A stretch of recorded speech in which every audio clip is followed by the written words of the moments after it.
Guys, kaya machos, bibili muna ng bola dahil nabura sa kanyang bola. Kakabili lang ng itong mga bola ng pampasketball. Bibili muna. Tama na sa'yo yung ganito? Yung ganyan? Ha?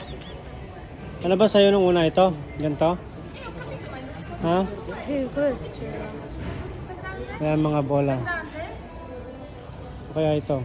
Ito yung maliliit. Anong bola ang bibilin mo? Oh, pila. Pili ng bola. Nabut sa kanyang pang-training na basketball na bola. Yan, bibili yan ng bago.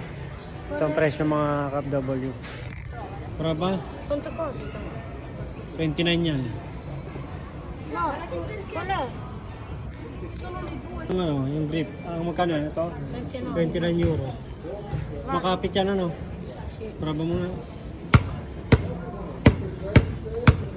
Makapit. O itong isa.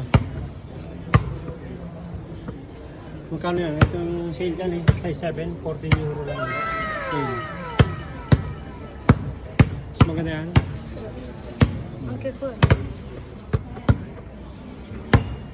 Saway mo. Okay, yan ang kanyang binili. Bagong bola na nabutas yung kanya eh. Oh no! Sale pati.